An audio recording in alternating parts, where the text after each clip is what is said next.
in the year 2009, in their years. It was the night before Rosh Hashanah, and I was leaving Brooklyn. And I was driving back to Lakewood, because in those days, I was still commuting every day, every Shabbat to Lakewood, from Lakewood to New York. It was the night before Rosh Hashanah. I finished giving a Rosh Hashanah class. And after our beat, I went out to my car to leave. A gentleman by the name of Rico, the guy that runs the CDs in the Syrian community, he comes running up to me and he says, "Rabbi, before you leave to Lakewood, wait." And he hands me about 300 CDs of different classes of the last few years of mine. And he says, "You're going to Lakewood anyways? Do me a favor. It's right before Yom Hadin. This is the time that people are listening. When you get to Lakewood, just put it out in a few shuls. People would like to hear it." I said, okay. I take the 300 CDs, I put it in the passenger seat right next to me. I start driving out that night to Lakewood. The last memory I had that night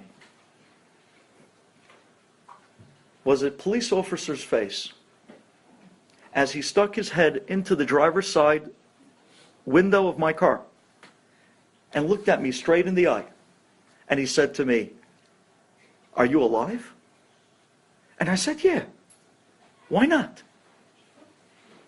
You see, I didn't know that night on the Garden State Parkway, as I was going about 80 miles an hour, the car, somehow or other, I have no clue till this day how, the great chesed of Borei Olam, the car went off the highway and dropped 104 feet to Washington Avenue that runs underneath the Garden State Parkway in Sayreville, New Jersey.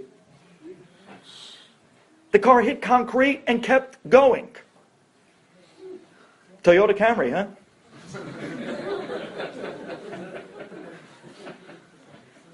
And it was only further down that road that the car finally wrapped itself around the divider. At the time that the police, volunteers, tow truck, everyone showed up, they didn't even call an ambulance. They said, after looking that there was nothing left of the car, they said, "This is all about paperwork. There's no physical possible way that anyone can survive that drop at that speed." And there really wasn't anything left of the car. Maybe I should have brought in the pictures. I didn't even know I was going to say this tonight. But maybe I should have brought in the pictures from the insurance company, who on insurance terms, they call this a total loss. Where the back of the car and the front of the car was completely crunched in like an accordion. And the only thing left to that Toyota Camry was the front seat and the passenger seat. And that's it. They sat there for 15, almost 20 minutes. And they just waited, filling out paperwork, till one lady, volunteer from Sayreville, suddenly gives a scream. And we know the story from the tow truck guy, who tells it over later on to one of my family members. One lady volunteer says, "Hey, there's somebody moving in that car. There's some life there." And the cop said, "What?" The cop ran up to the car, broke the passenger side window, stuck his head in, looked me straight in the eye and said, "You're alive?" And I looked back at him and said, "Yeah, why?" I didn't even know I was in an accident. And a moment later, I blacked out again. That's the only memory I have of that night. The next morning, I wake up in Robert Wood Johnson Hospital in Sayreville, New Jersey. And I look around my bed and I see all my guys from the shul, all my talmidim, my parents, my in-laws. And just then, my brother comes walking into the hospital room. He's coming from the junkyard. He went to the car to get my tefillin, because he was in the car with me. He came to the junkyard, and the tow truck guy, the head of the junkyard, he comes running out and he says, "What are you looking for?" And he tells him the type of the car. He says, "Oh, that was last night's crazy accident. My condolences to your family on your loss." My brother said, "What loss?" "He's alive." The guy says, "What? What do you mean he's alive? There's no way that you can be alive." He says he went 80 miles an hour and dropped 104 feet. He says not even a stuntman could survive such a drop at such speed. He's alive? He says, yeah, he's alive. And I'm coming right now to get his religious articles from the car. My brother goes over to the car, whatever was left of it, just basically the driver's side. And he tells me that when he literally climbed into the car to get my tefillin in the seat right next to me, he says he saw these sparkling type of, it looked like diamonds all over both seats. He says, now, it wasn't glass. So he was asking me, what did you have in the car that was sprinkled all over the seats? It looked like when I went in, it was covered with these sparkly diamonds. What was it? I'm thinking to myself, what? I don't know. And then it hit me. Right, the night before when I left Brooklyn, Rico gave me those 300 CDs of all the different shiurim and classes. And I put it right next to me in the passenger seat. I said, I know what it is. After the drop, after the bang up, those 300 CDs were broken to smithereens, spread all over those two seats. And he says to me, yeah, they were gone, destroyed, crushed, except for one. And he reaches into the bag and he pulls out one Pach Shemen, one CD. And he shows it to me. And I look at the title of the CD, not even a scratch. And it says, where is your bulletproof vest? Where is your pair of tzitzit? And I realized that night what took place. Yeah. I fell 104 feet at 80 miles an hour. But Borei Olam caught me in a pair of tzitzit. A shmirah that money cannot buy. And when I got to that hospital, after MRI, after MRI, after MRI, the doctors couldn't believe it. I came out of that situation with a sprained thumb. Erev Rosh Hashanah, Robert Wood Johnson Hospital.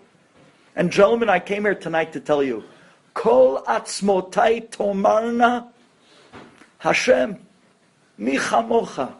Every bone in my body is screaming, who is like you, Hashem?